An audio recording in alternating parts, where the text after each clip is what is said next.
여러분 환영합니다. 여러분과 나눌 영적 보물이 아주 많습니다. 소개해드리죠.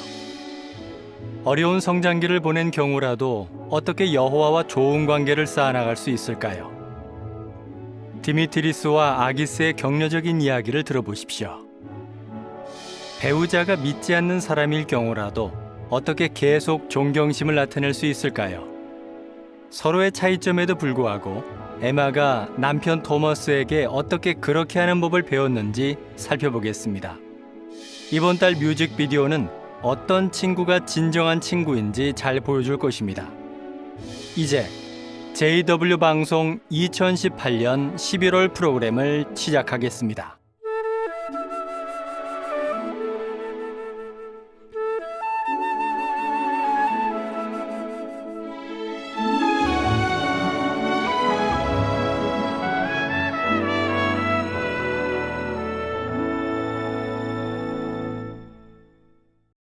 우리의 적인 사탄 마귀는 우리의 충절과 여호와와 누리는 법관계를 깨뜨리기 위해 수단과 방법을 가리지 않습니다. 빅토르 빈테르 형제를 만나보시죠. 이 러시아 형제는 독일에 살고 있습니다. 21살이었던 1958년, 빈테르 형제는 여호와에 대한 믿음을 실천한다는 이유만으로 시베리아 노동수용소로 보내졌습니다. 형제는 소련의 여러 수용소에서 13년을 보냈고 5년간 유배 생활도 했습니다. 박해에도 불구하고 그는 그리스도인 특성을 유지했습니다.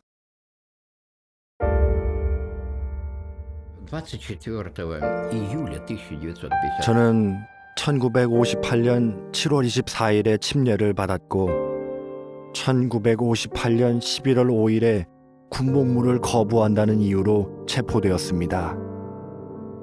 두 번째로 유죄 선고를 받았을 때에도 역시 군복무를 거부했다는 이유였습니다. 다음 재판은 1963년에 열렸죠. 7년의 투옥형과 5년의 유배형을 선고받았습니다. 3년이 추가되었는데 그 형을 실제로 살진 않았죠. 타 입대를 거부했다는 이유였습니다. 저는 모르도바로 보내졌죠. 이곳은 최초의 종교인 수용소였고 수감자 중 360명은 여호와의 증인이었습니다.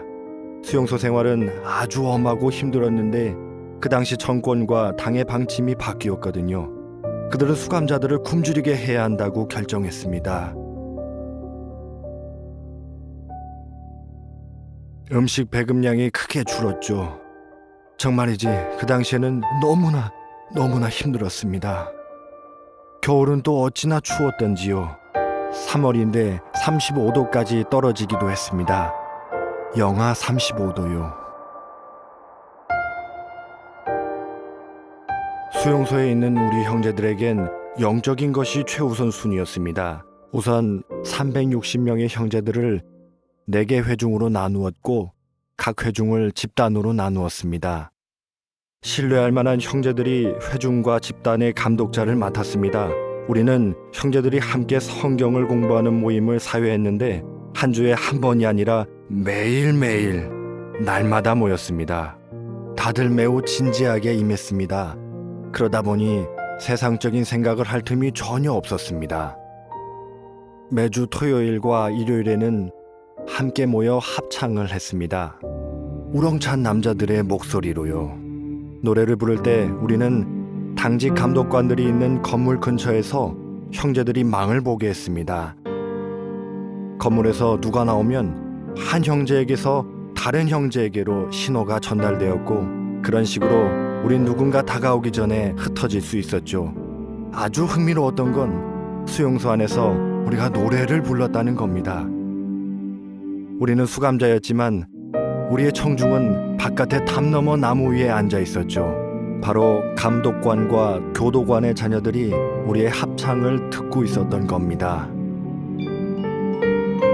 전 그 수용소를 포함해 7개 수용소를 거쳤습니다. 그렇게 약 13년을 보냈고 시베리아로 유배되어 또 5년을 보냈습니다. 제가 마지막 선고를 받았을 때 신문 책임자가 제가 있는 감방으로 오더니 이렇게 말하더군요. 빅토르, 네가 형기를 다 채우고 나면 너한테 아무것도 남지 않을 거야. 가족도 자녀도 말이지. 저는 웃으며 물었습니다. 중령님은 그걸 어떻게 아시나요? 저도 모릅니다. 하지만 저는 여호와를 신뢰합니다. 현재 제게는 가족도 있고 아내도 있고 아이들도 있습니다. 함께 여호와를 섬기고 있죠. 왕국회관에서 우리 6살 된 손녀딸이 옆에 꼭 붙어서 여호와께 찬양의 노래를 부를 때 저는 이루 말할 수 없이 기쁩니다. 요약하자면 이렇게 말할 수 있겠네요. 여호와와 형제들에 대한 사랑을 잃지 마세요. 또 여호와를 섬기는 기쁨을 결코 잃지 마세요. 우리는 어떤 것도 두려워하지 않을 겁니다.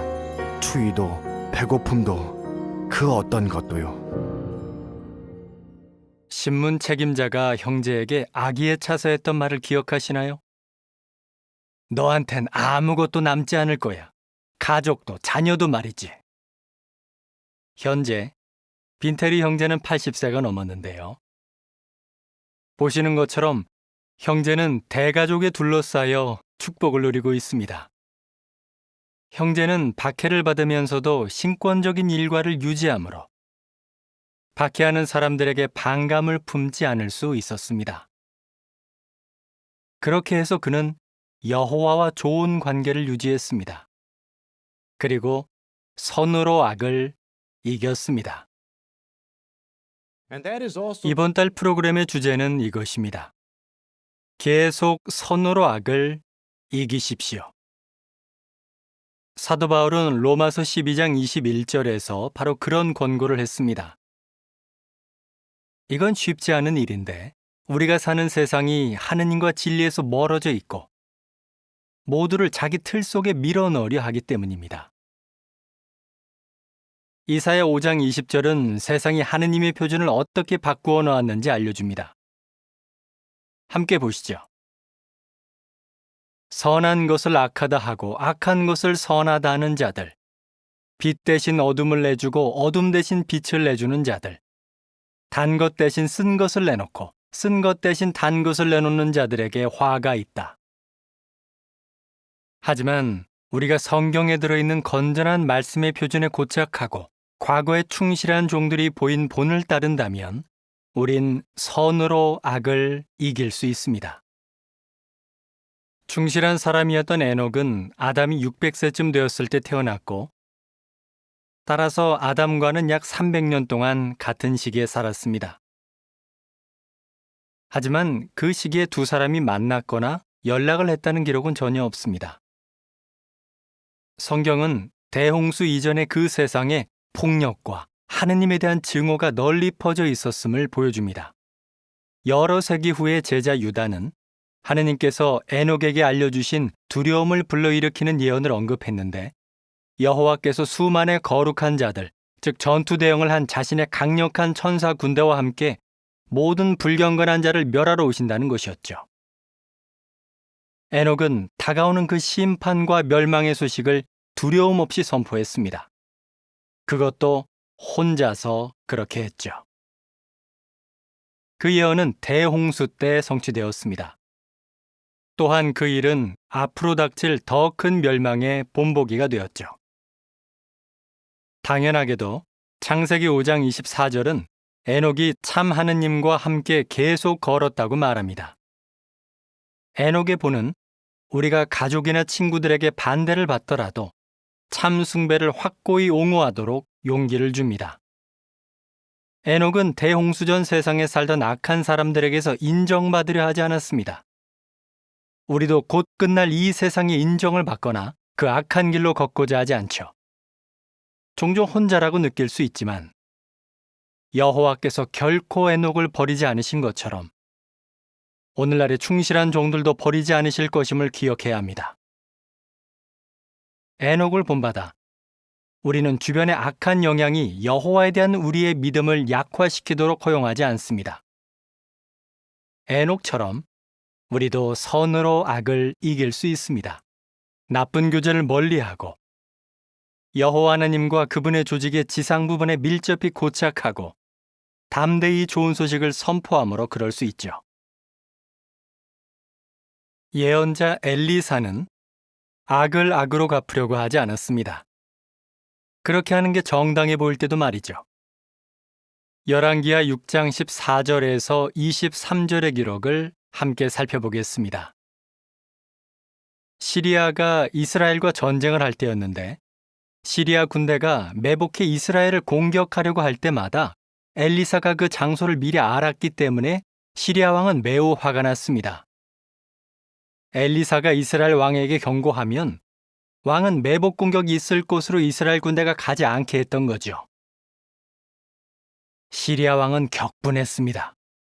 예언자 엘리사를 사로잡아 그가 이스라엘 왕에게 더는 경고하지 못하게 만들려고 하죠.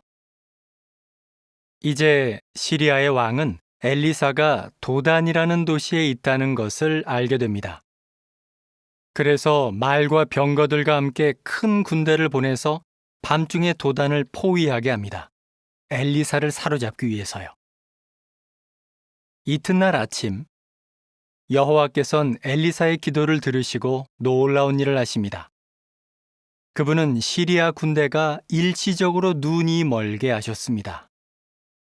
그리고 엘리사는 그 모든 군대를 시리아가 아니라 이스라엘 왕이 살고 있는 사마리아로 데려갑니다. 이스라엘 왕은 즉시 시리아 군대를 쳐서 죽이고 싶어 합니다. 하지만 엘리사는 말합니다. 열왕기하 6장 22, 23절에 그 기록이 나오는데 보시죠. 그들을 죽여서는 안 됩니다. 왕께서는 전쟁에서 사로잡은 자들을 죽이십니까? 그들에게 빵과 물을 주어 먹고 마시게 한 다음 그들의 주에게 돌려보내십시오. 그리하여 왕은 그들을 위해 큰 잔치를 베풀어 먹고 마시게 한 다음 그들의 주에게 돌려보냈다. 이젠 자기들이 죽은 목숨이라고 생각했을 시리아 군인들은 정말 깜짝 놀랐을 겁니다. 그로 인해 악을 악으로 갚는 것보다 훨씬 좋은 결과가 있었습니다. 왜 그렇게 말할 수 있을까요? 23절 후반부에선 이렇게 알려줍니다. 그 후로 다시는 시리아 사람들의 약탈대가 이스라엘 땅으로 들어오지 않았다. 시리아 군인들이 그들의 왕에게 어떤 일이 있었는지 보고하는 장면을 한번 그려보십시오. 그들은 엘리사를 잡아가려고 했지요. 하지만 여호와의 영의 도움으로 엘리사는 싸움 한 번 없이 시리아 군대를 포로로 잡았습니다. 분명 시리아 왕은 그 보고를 듣고 놀라 말문이 막혔을 겁니다. 또한 시리아 군인들은 틀림없이 고마운 마음이 들었을 것이며 여호와와 그분의 예언자인 엘리사에 대해 존경심 어린 두려움도 갖게 됐을 것입니다. 시리아 사람들은 엘리사가 한 선한 일을 오래도록 기억했을 겁니다. 우린 엘리사처럼 사람들에게 선한 일을 하길 원하죠. 우릴 호의적으로 보지 않는 사람들에게도요. 화재나 홍수나 지진이나 태풍과 같은 비극적인 일이 닥칠 때 우린 성경으로 사람들을 위로하기 위해 최선을 다합니다. 또한 여호와의 증인은 동료 신자들과 다른 사람들에게 실제적인 도움을 베푸는 구호 활동을 하는 것으로도 잘 알려져 있죠. 그 결과 많은 사람이 우리에 대한 견해를 바꾸어 이 마지막 날에 여호와께서 참으로 이 땅에 자신의 이름을 위한 백성을 두고 계심을 이해하게 되었습니다. 디모데후서 2장 23절로 25절에서 사도 바울은 세상과는 구별되는 특성을 나타내도록 우리를 격려합니다. 이렇게 말하죠. 또한 어리석고 무지한 논쟁을 배척하십시오. 알다시피 그런 논쟁은 싸움을 일으킵니다. 주의 종은 싸우지 말아야 합니다. 오히려 모든 사람을 부드럽게 대하고 가르칠 자격을 갖추고 해를 당할 때에도 참고 그대의 말을 받아들이지 않는 사람들을 온화하게 교훈해야 합니다. 이어서 바울은 바람직한 결과를 설명하죠. 어쩌면 하나님께서 그들에게 회개할 기회를 주셔서 진리의 정확한 지식에 이르게 하실지도 모릅니다. 바울은 모든 사람을 부드럽게 대했고 가르칠 자격을 갖추었죠. 로마 당국에 의해 감금됐을 때도 참을성을 보였는데 기원 60에서 61년경이죠. 로마에서 약 2년간 가택 연금을 당했고 쇠사슬로 경비병과 연결돼 있었을 겁니다. 바울은 투옥될 만한 일을 전혀 하지 않았죠. 하지만 그는 자신이 당한 부당한 일을 곱씹지 않았으며 로마 당국에 대해 분을 품거나 악감정을 가지지 않았습니다. 오히려 바울은 빌립보서 1장 12절로 14절에서 이렇게 썼죠.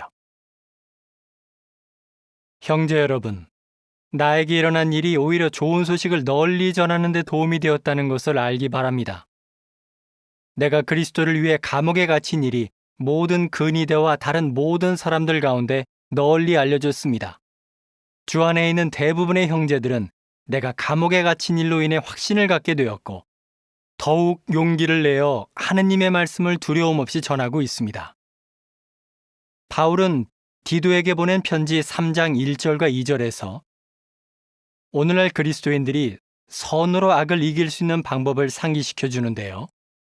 바로 우리가 어디에 살든 정부 당국에 합당한 존중심을 보이는 것입니다. 보시죠. 그들을, 동료 그리스도인들을 계속 일깨워 정부들과 권위들에게 복종하고 순종하며 모든 선한 일을 위해 준비하고 아무도 비방하지 말고 다투지 말고 합리적이 되고 모든 사람에게 온화함을 온전히 보이게 하십시오. 바울은 자신이 한 조언대로 살았죠. 로마에서 감금되어 있을 때 바울은 그리스와 소아시아에 있는 그리스도인 회중들의 영감받은 편지를 썼는데 오늘날 우리도 그 조언들로부터 유익을 얻고 있죠. 우리는 그가 쓴 편지들에서 인간 통치자들을 겨냥한 비난이나 그리스도인이 특정 정치인이나 정당을 더 선호하도록 권장하는 내용을 전혀 볼 수 없습니다. 바울은 세상에 속해 있지 않았고 인류의 유일한 희망이 하느님의 왕국이란 걸 알았습니다. 그는 영적인 사람이었습니다. 바울은 늘 지혜에 속한 온화함을 보이면서 마가복음 12장 17절에 나오는 카이사르의 것은 카이사르에게 돌려주고 하느님의 것은 하느님께 돌려드리라는 예수의 지시를 따름으로 선으로 악을 이겼죠. 베드로전서 2장 21절에서 우리는 따라야 할 이런 지침도 받고 있습니다. 베드로의 말이죠. 여러분은 이 길로 부르심을 받았습니다. 그리스도께서도 여러분을 위해 고난을 당하심으로 여러분에게 본을 남겨 자신의 발걸음을 밀접히 따르게 하셨기 때문입니다. 따라야 할 그분의 발걸음 몇 가지가 22, 23절에 나오는데 이러합니다. 그분은, 예수는 아무 죄도 짓지 않으셨으며 그분의 입에는 속임수가 없었습니다. 그분은 모욕을 당해도 모욕으로 갚지 않으셨습니다. 고난을 당해도 위협하지 않으시고 의롭게 심판하시는 분에게 자신을 맡기셨습니다. 여호와는 의롭게 심판하시는 분이십니다. 하지만 유대교 지도자들은 그리스도를 의롭게 심판하지 않았죠. 그들은 예수를 자주 모욕했고 악귀가 들렸다고까지 했습니다. 예수께서는 자신의 표준을 굽혀 모욕을 모욕으로 갚거나 사람들을 위협함으로 악을 악으로 갚지 않으셨죠. 모욕이나 위협은 사람들이 좋은 소식을 받아들이도록 마음을 열 수 없습니다. 예수께서 재판을 받으실 때 유대교 지도자들은 무리가 그분의 처형을 강력히 요청하도록 부추겼죠. 로마 당국은 예수를 형주에 못 박아 잔인하고 고통스러운 죽음을 당하게 했습니다. 예수께서는 형주에서 고통당하시면서 무슨 말을 하셨습니까? 그분을 학대했고 이젠 처형을 집행하는 로마 군인들을 저주하셨습니까? 그와는 반대로 그분은 선으로 악을 이기셨습니다. 예수께서 마지막에 하신 말씀 중엔 누가 23장 34절이 있습니다. 아버지, 저 사람들을 용서해 주십시오. 저 사람들은 자기들이 무슨 일을 하고 있는지 모릅니다. 예수께서는 군인들이 그분이 실제로 어떤 분인지, 자기들이 무슨 일을 하고 있는 건지 모른다는 걸 아셨죠. 그분은 그들을 용서하셨고 결국엔 그들이 진리를 받아들여 그분의 제자가 되기를 바라셨습니다. 모든 면에서 예수께서는 선으로 악을 이기셨습니다. 또 그분은 의롭게 심판하시는 분인 여호와 하느님께 늘 온전한 확신을 두고 있다는 걸 나타내셨습니다. 우리도 여호와와 그분의 말씀에 대해 예수께서 나타내셨던 것과 같은 확신을 나타내길 원합니다. 우리는 로마서 12장 17, 18절의 영감받은 조언을 적용함으로 그리스도를 본받기 위해 최선을 다합니다. 아무에게도 악을 악으로 갚지 마십시오. 모든 사람이 좋게 여기는 일을 고려하여 행하십시오. 가능하다면 여러분이 할 수 있는 대로 모든 사람과 평화롭게 지내십시오. 종교적으로 분열된 가정에서 이 조언을 따르는 것은 특히 중요합니다. 그리스도인 배우자는 불친절한 말이나 행동을 되갚아 주려는 경향을 멀리해야 합니다. 사실 악을 악으로 갚는 건 좋을 것이 전혀 없습니다. 오히려 그런 태도는 상황이 더 나빠지게 만들 뿐입니다. 가정에서 남편이 아내의 믿음에 대해 좋지 않게 이야기하더라도 아내가 남편에게 진심 어린 친절을 보인다면 자칫 험악해지기 쉬운 상황을 누그러뜨릴 수 있습니다. 잠언 31장 12절은 유능하고 하느님을 두려워하는 아내가 남편을 대하는 방법을 알려주죠. 아내는 한평생 남편에게 악한 것이 아니라 선한 것으로 보답한다. 그에 더해 여호와의 백성은 모든 사람이 좋게 여기는 일을 고려하여 행함으로 종종 편견을 극복해 왔습니다. 그들은 이웃에게 기회가 있을 때마다 실제적인 도움을 베풀었는데 특히 재해가 발생했을 때 그렇게 했죠. 우린 로마서 12장 19절의 말씀에 충실히 고착합니다. 이렇게 말하죠. 사랑하는 여러분, 스스로 복수하지 말고 진노에 맡겨두십시오. 여호와께서 말씀하신다. 복수는 나의 것이니 내가 갚아주겠다 라고 기록되어 있습니다. 각주를 보면 우리에게 하느님의 진노 또는 분노에 맡기라고 한 말임을 알 수 있죠. 여호와께서는 모든 문제를 바로잡으실 것이며 우리와는 비교도 안 되게 훌륭히 그 일을 하실 겁니다. 야고보서 1장 20절에서 알려주듯이 사람의 분노는 하느님의 의를 이루지 못합니다. 오늘 다룬 내용의 주제가 로마서 12장 20, 21절에 멋지게 요약되어 있습니다. 모든 여호와의 백성이 따라야 할 지침이죠. 또 내 원수가 굶주리거든 먹이고 목말라 하거든 마실 것을 주어라. 그렇게 함으로 너는 그의 머리 위에 숯불을 쌓을 것이다 라고 되어 있습니다. 악에게 지지 말고 계속 선으로 악을 이기십시오. 이제 오늘날로 주의를 돌려 선으로 악을 이긴 현대의 본을 살펴보시죠. 한국에서는 지금까지 우리 형제들 19,000명이 그리스도인 중립 때문에 수감되어 왔습니다. 하지만 교도소 담장 안에서도 우리 형제들은 동료 형제들의 지원을 받았죠. 수감되었을 때 키운 우정을 석방된 지 약 40년이 지난 지금도 여전히 소중히 간직하고 있는 몇몇 형제들을 만나보았습니다.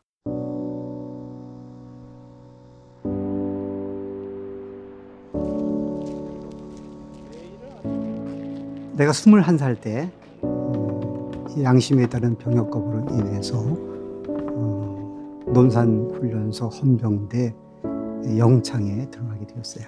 그 영창 근무를 하는 군인이 오더니 나를 주먹으로 때리기 시작했습니다. 정신없이 맞았어요. 1975년 12월 하순이었습니다.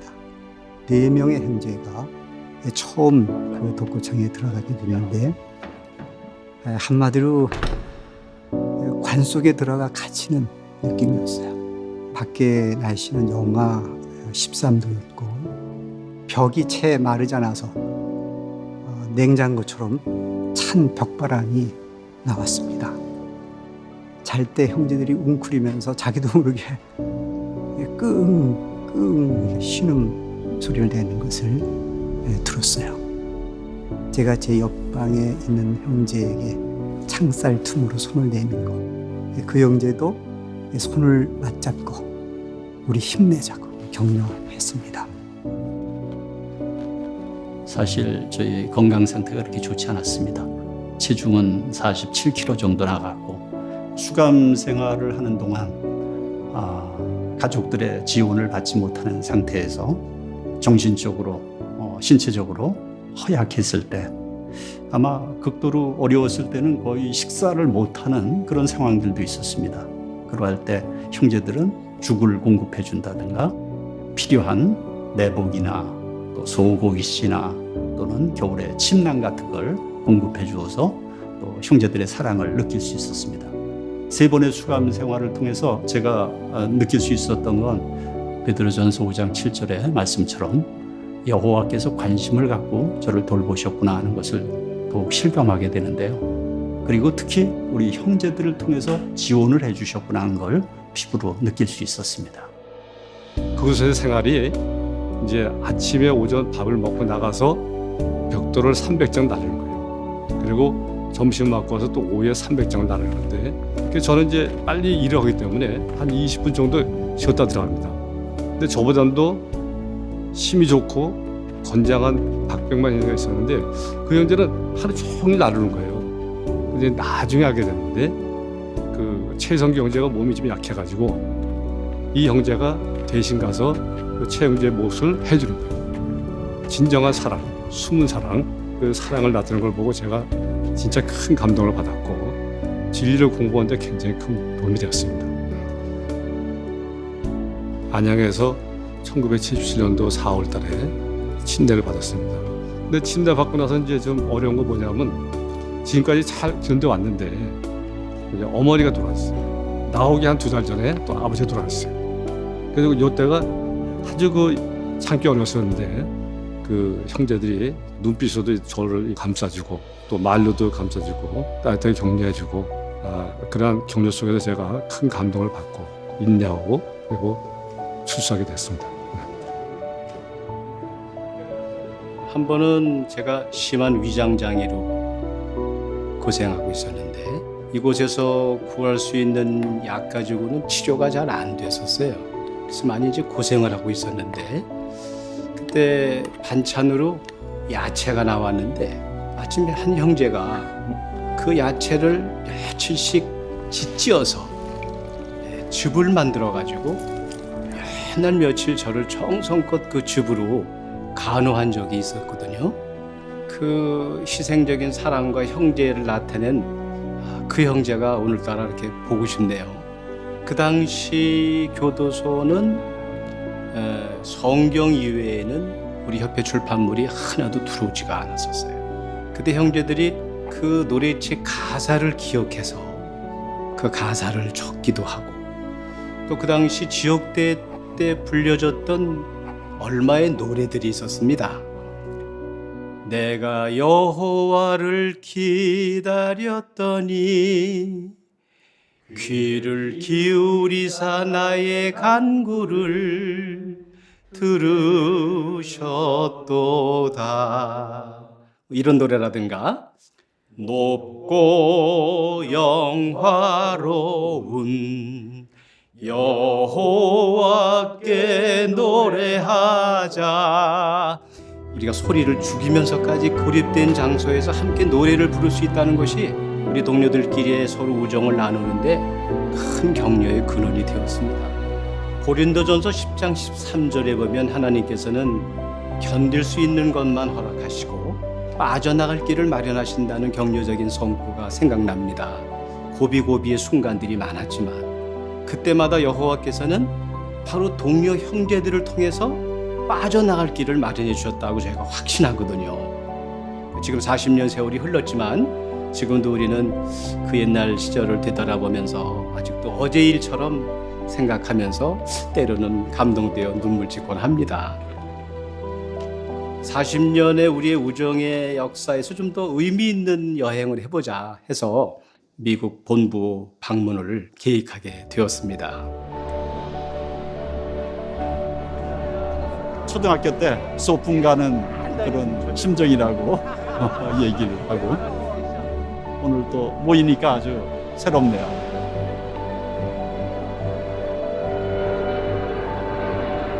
네, 이번 본부 방문을 통해서 특히 그 국립박물관을 가보니까 그 당시에 저희가 입었던 그 죄수복이 진열되어 있는 것을 보고 가슴이 뭉클했습니다. 마침 같이 견학을 하던 그리고 독고창을 직접 경험했던 형제들이 거기 들어가 보기도 하고 또 앉아 보기도 하고 누워 보기도 하면서 옛날의 기억을 새롭게 하였습니다. 여호와께서 그런 충성스러운 동료를 주신 것에 대해서 다시 한번 깊이 감사하게 되었습니다. 네. 형제 사랑을 나타내므로 그리고 성령을 통해서 얻은 힘과 용기로 한국의 우리 형제들은 선으로 악을 이길 수 있었습니다. 우리가 감옥에 있지는 않더라도 진정한 친구가 있으면 시련을 이기는 데 도움이 되죠. 그런데 누가 진정한 친구일까요? 진정한 친구는 어디서 찾을 수 있고 왜 그렇게 중요할까요? 이번 뮤직비디오가 대답해 줄 것입니다. 제목은 진정한 친구입니다.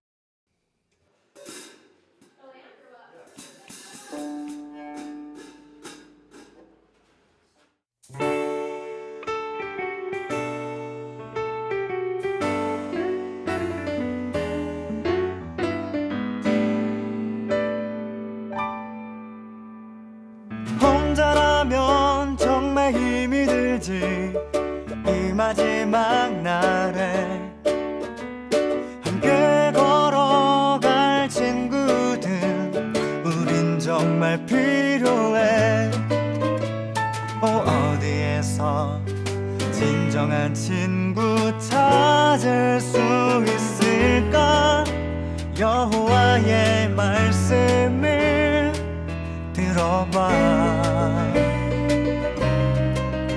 나와 함께 웃으며 함께 울어줄 늘 내 곁에 있는 친구 칭찬해주고 조언도 해주고 그분 섬길 힘을 내도록 생명의 경주를 함께 달려줄 진정한 친구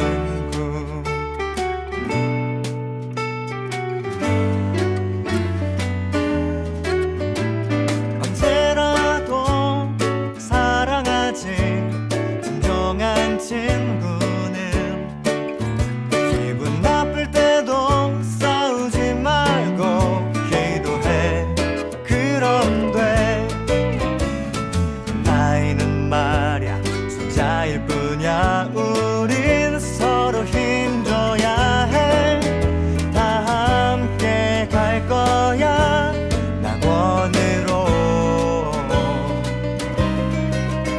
나와 함께 웃으며 함께 울어줄 늘 내 곁에 있는 친구 칭찬해주고 조언도 해주고 그분 섬길 힘을 내도록 생명의 경주를 함께 달려줄 진정한 친구 여호와를 더 깊이 사랑하게 해주는 친구 더 좋은 사람이 될 수 있게 도와주는 진정한 친구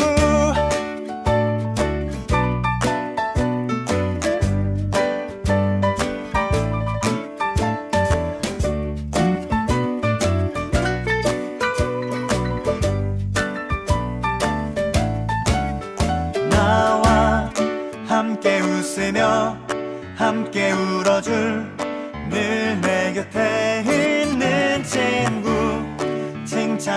칭찬해주고 조언도 해주고 그분 섬길 힘을 내도록 생명의 경주를 함께 달려줄 나와 함께 웃으며 함께 울어줄 늘 내 곁에 있는 친구 칭찬해주고 조언도 해주고 그분 섬길 힘을 내도록 생명의 경주를 함께 달려줄 진정한 친구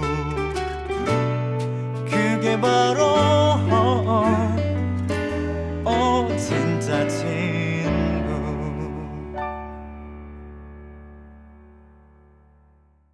그리스도인 회중에서 진정한 친구를 찾을 수 있다는 건 정말 큰 축복입니다.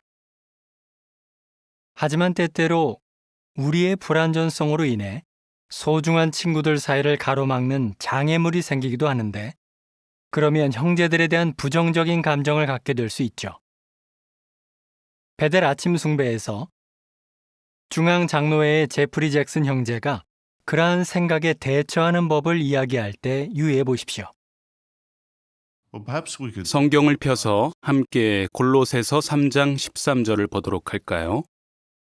성구를 분석하면서 여호와께서 우리에게 무엇을 기대하시는지 보겠습니다. 골로새서 3장 13절. 누군가 다른 사람에 대해 불평할 이유가 있더라도 계속 서로 참고 서로 기꺼이 용서하십시오. 여호와께서 여러분을 기꺼이 용서하신 것처럼 여러분도 그렇게 해야 합니다. 참 생각해 볼 점이 많은 성구입니다. 그렇죠? 아마 우리 각자가 개선할 부면이 있을 겁니다. 그런데 우리에게 특히 요구되는 것 두 가지는 무엇일까요? 다시 보시면 첫 번째는 계속 서로 참는 것이고, 두 번째는 기꺼이 용서하는 것입니다. 여기 계속 서로 참으라는 첫 번째 표현을 생각해 보시죠. 두 번째 표현과 다른 점이 무엇일까요? 들으셨듯이 첫 번째 표현은 심각한 죄를 참으라는 것이 아니라 우리를 짜증나게 할 수 있는 것들, 그러니까 꼭 불평할 이유가 있는 건 아니지만 신경을 거슬리게 하고 화나게 하는 사소한 성격의 문제들을 가리킬 수 있습니다. 어떤 때 짜증이 나십니까? 솔직히 얘기해보죠. 누가 항상 늦을 때 화가 납니까? 항상 일찍 오면 짜증이 납니까? 누가 거침없이 말할 때 화가 납니까? 누가 너무 조용하면 짜증이 납니까? 네, 짜증이 나는 이유는 참 다양합니다. 70년대에 노어 형제가 멋진 연설을 한 기억이 나는데요. 회중의 한 자매가 아마 속으로 이렇게 생각했답니다. 진리에 막 들어온 자매가 해설을 하고 또 하고 하는 걸 듣고 생각한 거죠. 그냥 좀 조용히 있을 수 없나? 아마 우리 모두 그런 감정을 느껴봤을 겁니다. 그런 감정을 생각해보면 이와 비슷할지 모릅니다. 딱히 뭐가 잘못됐다는 건 아니지만 그래도 짜증이 난단 말이지. 맞습니다. 이런 말이 있죠. 때로는 앞에 있는 큰 산이 아니라 신발 안에 작은 돌이 문제다. 네, 별것도 아닌 일이 가장 짜증나게 할 때가 있죠. 여러 해 전에 제가 서사모아 지부에서 봉사할 때 이야기인데요. 해외에서 온 건축 봉사자들이 꽤 많이 있었습니다. 그중 한 형제는 매일 습관처럼 아침 일찍 식사 전에 와서 모든 사람에게 굿 모닝 이라고 했죠. 어떤 분에게 좀 거슬렸는데 아마 이해되실 겁니다. 잠언 27장 14절을 보시면 좋아하실 텐데요. 그 구절이 한 번역판엔 이렇게 되어 있죠. 이른 아침에 쾌활하게 큰 소리로 하는 인사는 저주로 여겨진다. 딱 맞는 말이라는 생각이 드시죠? 성구를 읽은 건지 형제는 그 일을 중단했습니다. 누가 읽어줬는지도 모르죠. 하지만 이렇게 우리가 짜증나는 이유를 뒷받침해주는 성구를 늘 찾을 수 있는 건 아닙니다. 그럼 어떡하죠? 성구에선 계속 서로 참으라고 했습니다. 그렇습니다. 우린 계속 서로 참아야 합니다. 이제 오늘 성구의 두 번째 표현을 보시죠. 서로 기꺼이 용서하십시오. 흥미로운 점은 다른 번역판들을 보면 대부분 킹 제임스 성경을 따라 그냥 용서하라고만 나옵니다. 신세개역은 기꺼이 용서하라고 했죠. 이 그리스어 단어가 용서를 가리키는 일반적인 단어가 아니기 때문입니다. 여기에는 요구된 것을 뛰어넘는 관대함이란 뜻이 들어 있습니다. 사실 파수대는 서로 기꺼이 용서하라는 표현을 신세계역이 나오기 한참 전인 1882년에도 사용한 적이 있습니다. 생각해 볼 점이 있죠. 우리는 단순히 용서하는 것을 넘어 용서하는 데 관대한 사람이 돼야 합니다.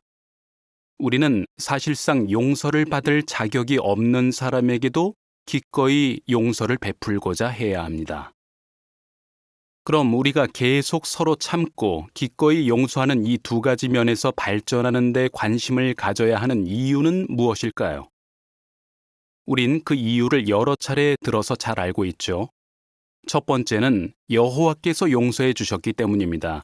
바로 한 장 앞인 골로새서 2장 13절을 보면 바로 그 점이 잘 강조되어 있습니다. 2장 13절입니다. 또 여러분은 여러분의 범죄와 육체에 할례받지 않은 상태 가운데 죽어 있었지만 하느님께서는 여러분을 그리스도와 함께 살리셨습니다. 하느님께서는 우리의 모든 범죄를 기꺼이 용서하시고 이것이 여호와께서 보이신 본이죠. 때때로 우린 어떤 사람을 용서할 필요가 없다고 생각하는 이유를 찾을지 모릅니다. 하지만 예수의 비유 가운데 나오는 엄청난 빚을 진 종을 생각해 보십시오. 데나리온으로 환산하면 6천만 데나리온이라는 빚을 졌지만 그는 그걸 탕감받았죠. 그러고도 자기한테 아주 적은 돈을 빌린 남자를 찾아갔습니다. 하지만 그 종에게 왜 그랬냐고 물으면 이렇게 말할지 모르죠. 빚을 다 탕감해 주신 건 정말 고맙습니다. 하지만 여전히 전 빈털털이에요. 돈이 필요해서 그 종에게 제 돈을 받으려고 한 것뿐입니다.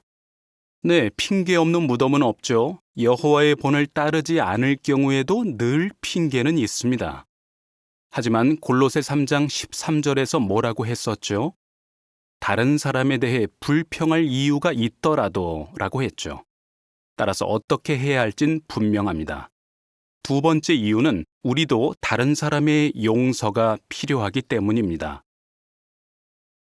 우리를 화나고 짜증나게 하는 바로 그 행동들을 우리가 다른 사람에게 할 때도 있다는 걸 알게 된 적이 있으신가요? 누가 그걸 이렇게 지적하면 기분이 나쁘죠? 그 사람에게 화가 납니까? 당신이 한 일은 모르겠어요? 네, 꼭 기억해야 할 점은 우리도 상대방의 용서를 필요로 한다는 겁니다. 우리가 용서해야 할 또 다른 이유는 그리스도인 회중 내의 평화를 지키기 위해서입니다. 파수대에서 그 점을 언급했죠. 우리 활동이 제한되거나 금지된 나라들에선 많은 형제들이 소규모로 모일 수밖에 없다고 했습니다. 그런 경우에는 서로의 단점이나 독특한 점들을 알게 되죠. 적은 규모로 사람들과 지내다 보면 화가 나거나 짜증이 나기가 훨씬 더 쉽습니다. 파수대에선 더 큰 규모로 모일 수 있는 지금이 서로 참아주는 법을 훈련할 수 있는 좋은 때라고 했습니다. 후에 소규모로 여호와를 숭배해야 할 때가 올 수 있기 때문이죠. 따라서 회중에서 평화를 유지하면 우리에게 좋은 훈련이 됩니다. 그럼 무엇이 도움이 될까요? 이 면에서 여러 가지가 도움이 될 수 있는데 한 가지 점이 참조 성구인 베드로전서 4장 8절에 나와 있습니다. 거길 보면 우리에게 서로 열렬히 사랑해야 한다고 말합니다. 그냥 사랑이 아니라 열렬한 사랑이죠. 열렬하다는 건 힘을 다하는 겁니다. 문자적으로는 사랑을 내뻗치다를 뜻하죠. 그러므로 살아가면서 짜증나고 화나는 일이 생겼을 때 또는 우리에게 실제로 죄를 짓는 사람이 생겼을 때 계속 어떻게 해야 합니까?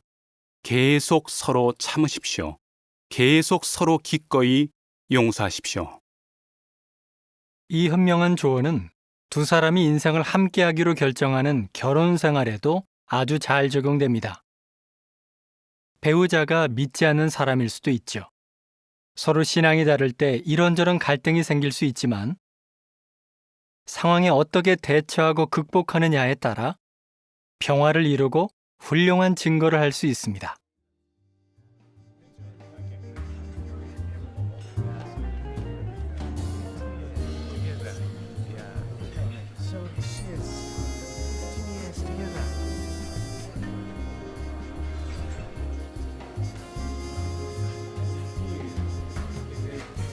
십 15년이 언제 이렇게 빨리 지났을까요? 결혼할 때 우린 정말 젊었죠. 아마 너무 어렸는지도 몰라요. 우린 공통점이 별로 없었어요.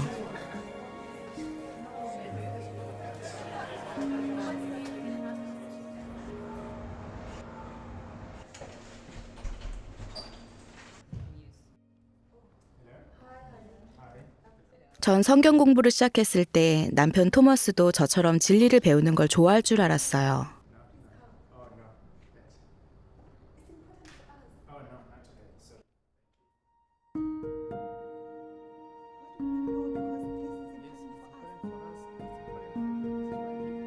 하지만 그런 주제로 대화를 할 때마다 말싸움으로 번지곤 했죠.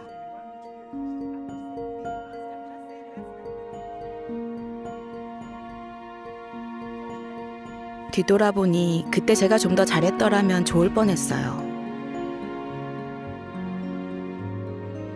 시간이 가면서 남편은 그런 대화에 좀 더 마음을 열게 되었죠.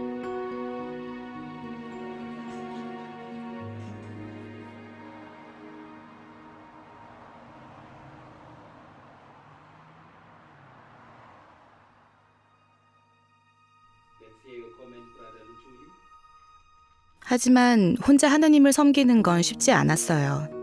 회중의 다른 부부들은 함께 여호와를 섬기고 왕국전파자학교 같은 영적인 목표를 위해서도 같이 노력할 수 있죠. 저도 정말 갖고 싶은 목표예요. 난 왜 나처럼 여호와를 사랑하는 남편과 살지 못하는 걸까?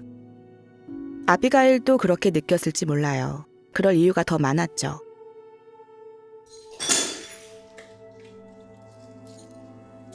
그의 남편은 걸핏하면 사람들을 괴롭히고 술에 취했어요. 온 집안 사람이 싫어하는 사람이었죠.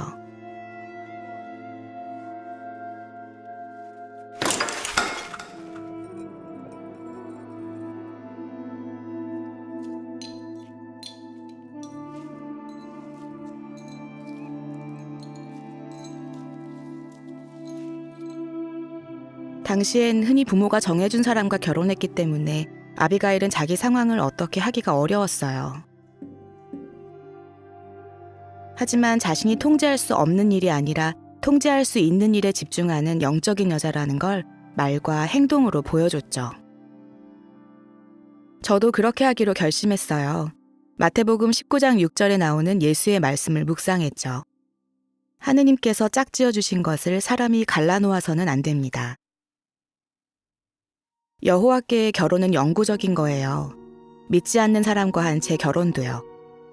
그래서 남편이나 제 결혼 생활을 바꾸려는 생각 대신 제 자신을 바꾸는 데 집중했죠. 토마스가 여호와를 사랑하진 않지만 나발 같은 사람은 아니에요. 충성스럽고 절 사랑하죠. 성서 명령대로 아내가 남편에게 보여야 하는 존경심을 받을 자격이 있어요. 그 일을 더 존중하고 사랑하려고 노력하고 있습니다. 남편은 아직 진리에 관심을 보이거나 연구를 시작하진 않았어요. 하지만 전 하느님을 기쁘시게 하고 있다는 만족감을 느끼죠. 전 결혼에 대해 그분과 같은 견해를 가지고 있습니다.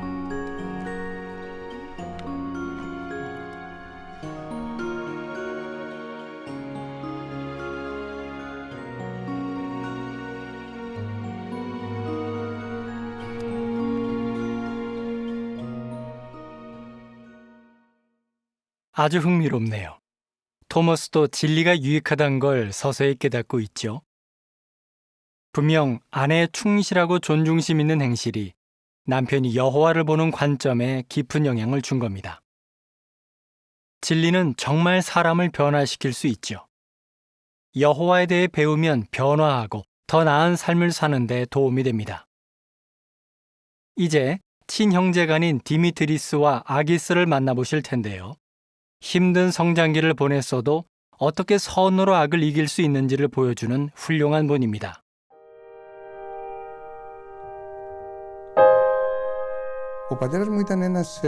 아버지는 자수성가에서 공장까지 소유하게 되셨죠. 고무와 플라스틱 사업을 시작하셨고, 우린 경제적으로 넉넉한 생활을 했습니다. 그런데 1970년대 중반에 사업이 잘 안 풀리기 시작했어요. 아버진 우울증에 걸리셨고 결국 자살하셨습니다. 너무 큰 충격이었죠. 전 담벼락에다가 아버지는 살아있어 라고 썼습니다. 이제 더 이상 아버지를 볼 수 없다는 사실을 인정할 수가 없었던 거죠. 10살 무렵부터 종교에 대한 반감이 점점 자라기 시작했습니다. 후에 17살이 되어서는 그런 경향을 표출하기도 했는데, 당시 그리스를 지배하고 다스리던 군사정부에 대항하는 학생운동 중에 가장 중요한 사건에 가담했습니다. 저는 공산당원이 되었습니다. 전 산토리니로 가서 사업을 시작했죠. 바를 오픈했어요. 당연히 거기선 안 좋은 일이 많았죠. 부도덕, 마약, 술 취하는 일이 다반사였어요. 전 몇 달 후에 독일로 유학을 갔습니다. 그곳에서 처음으로 가두 증거를 하고 있는 형제를 만났는데, 사람들은 다가가서 욕을 하기도 하고 심지어 침을 뱉기도 했어요. 그가 차분히 서서 참고 있는 걸 보고 깊은 인상을 받았습니다. 우린 흥미로운 대화를 나누었죠. 전 공장 운영을 맡기 위해 그리스로 돌아왔는데, 독일에서 공부를 마치고 올 때쯤에는 여호와의 증인에 대한 깊은 존경심을 갖게 되었습니다. 친구들의 영향으로 군에 입대하게 되었고, 그곳에서 엄청난 부패를 보게 되었습니다. 인간이 어떤 외부적인 도움, 그러니까 하느님의 도움 없이도 성공할 수 있다는 제 희망이 깨지기 시작했죠. 그때 전에 여호와의 증인에게서 들은 말이 갑자기 떠올랐습니다. 그날 오후에 제 어릴 적 친구의 어머니이자 우리 가족과 친한 릴리 아주머니를 찾아갔습니다. 전 아주머니에게 말했죠. 성경과 성경 공부용 책을 좀 주세요. 공부를 해보고 싶어요. 어딜 가든 읽었습니다. 그리고 이해가 안 되는 점이 있으면 노트에 다 적었습니다. 며칠 만에 적은 질문이 80에서 90개나 되었습니다. 해리는 제가 질문을 할 때마다 성경에서 답을 찾아 보여줬고, 저는 깊은 감명을 받았습니다. 전 진리를 찾았다고 확신하게 되었고, 그래서 바로 그때 군대에서 나오고 담배도 끊기로 결정했습니다. 몇 달이 흘러갔고, 그동안 전 공장 일에 매여 있었어요. 그러다 진리에서 발전해야 한다는 걸 깨닫게 되었죠. 그러기 위해선 공장 지분을 팔아야 했습니다. 그리고 1984년 7월 7일에 침례를 받았죠. 경찰, 시장, 위생검사관 같은 공직자들이 바를 계속 운영하는 조건으로 돈을 요구하기 시작했습니다. 전 당국의 요구를 다 거절했는데 압력이 점점 더 심해졌습니다. 어느 날 밤 집에 들어가려고 문을 여는데 뒤에서 발자국 소리가 들렸죠. 뒤를 돌아보는 순간 얼굴을 가격당했습니다. 그런 일들을 겪고 있을 때 디미트리스 형이 찾아왔습니다.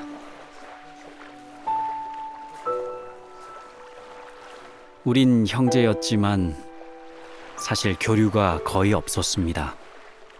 형은 산토리니까지 찾아와서 제가 일어나는 일들을 이해할 수 있게 도와주려고 했습니다. 형이 달라졌다는 걸 알아차렸죠. 형한테 같이 성경을 공부하고 싶다고 말했습니다. 전 성경을 거의 항상 갖고 다니면서 읽었습니다. 여호와께서 제가 삶의 목적이 무엇인지 알도록 도와주고 계시다는 걸 깨달았죠. 그분은 제가 진정한 삶의 목표와 희망을 가질 수 있게 돕고 계셨습니다. 침례를 받던 날, 전 여호와와 점점 가까워지고 있다는 걸 느꼈죠. 한바구음이 절로 나왔습니다. 지금은 아내 리디아와 함께 로마니아 구역에서 아주 즐겁게 봉사하고 있습니다. 잘 발전하는 성서 연구들도 사회하고 있습니다. 이 일을 하면서 여러 해 전에 형과 연구하면서 느꼈던 여호와의 사랑과 관심과 애정을 깊이 느끼고 있습니다. 지금 동생과 저는 서로를 무척 사랑합니다. 성경에서 말하고 있는 것과 같은 형제 사랑을 우리 형제는 몸소 체험하고 있습니다. 우리는 서로 정말 가까운 사이가 됐습니다. 아주 큰 변화죠. 이제 우린 진정한 형제입니다. 현재 디미트리스와 아기스는 모두 장로로 섬기고 있으며 여러 해 동안 전시간 봉사를 하고 있습니다. 이달 방송에서 살펴본 선으로 악을 이기는 여러 방법이 기억나십니까? 한국의 형제들은 동료 형제들의 지원으로 부당한 투옥 생활을 잘 인내할 수 있었습니다. 빅토르 빈테르 형제도 수감되었지만 신권 일과를 잘 유지함으로 선으로 악을 이겼습니다. 이번 뮤직비디오는 회중에 있는 진정한 친구들의 가치를 깨닫게 도와주었는데요. 그들은 이 악한 세상에서 우리가 봉사의 직무를 완수하게 도와줄 겁니다. 잭슨 형제는 우리가 불완전하기 때문에 다른 사람에 대해 가질 수 있는 부정적인 감정을 극복하는 데 도움이 되는 원칙들을 알려주었죠. 그런 원칙들을 적용해 에마 자매는 믿지 않는 남편인 토머스를 대하는 법을 배워나갔습니다. 그리고 마지막으로 우린 두 형제가 자신의 생활을 깨끗하게 했을 때 진리가 악을 이기는 모습을 봤습니다. 프로그램을 마치기 전에 광고가 있습니다. 기쁘게도 연재 동영상 우연의 산물인가의 다음 내용인 해마의 꼬리를 이번 달부터 JW 방송의 골라보기와 jw.org에서 보실 수 있습니다. 아마 다음 저녁 가족 숭배 때 보실 수도 있겠네요. 이제 포르투갈의 우리 형제들을 잠깐 만나보시죠. 포르투갈은 유럽 대륙에서 가장 서쪽에 위치한 나라로 육지가 끝나고 바다가 시작되는 곳으로 잘 알려져 있습니다. 포르투갈 본토는 대서양을 따라서 800km가 넘게 뻗어 있습니다. 포르투갈의 남부 지역은 연간 일조 시간이 3,000시간이 넘습니다. 포르투갈은 세계 곳곳에 식민지를 가진 해양 국가로 널리 알려지게 되었습니다. 15세기에 포르투갈의 항해사들과 탐험가들은 브라질, 인도, 그리고 아프리카의 여러 지역과 같이 아주 먼 곳까지 여행했습니다. 좋은 소식이 포르투갈에 전해진 것은 1925년이지만 1926년에서 1974년까지는 활동이 제한을 받거나 금지령하에 있었습니다. 하지만 형제자매들은 선으로 악을 이기는 면에서 훌륭한 본이 되었습니다. 제한과 박해에도 불구하고 형제자매들은 중단 없이 전파하고 계속 함께 모여 여호와를 숭배했습니다. 1974년에 법적 인가를 받았을 때 보고에 따르면 이 나라에 약 13,500명의 전도인이 있었고 처음으로 열린 공개 집회에 거의 4만 명이 참석했습니다. 오늘날에는 포르투갈에 약 49,500명의 전도인이 있으며 인구 대 전도인 비율이 약 200대 1로 유럽에서 가장 높은 수준입니다. 타구스강을 사이에 두고 수도인 리스본과 마주보고 있는 알마다에선 이 비율이 더욱더 높습니다. 알마다에는 16개의 회 중에 모두 합해 거의 1,400명의 전도인이 있으며 인구당 전도인 비율이 약 100대 1입니다. 알마다의 형제자매들 중 다수가 연로한 분들인데 금지령하에서도 충실하게 인내했습니다. 젊은이들에게 훌륭한 본이 되고 있죠. 알마다의 형제자매들은 신권적인 활동뿐 아니라 서로 교제하기 위해서도 정기적으로 함께 모입니다. 축구를 하거나 노래를 함께 부르죠.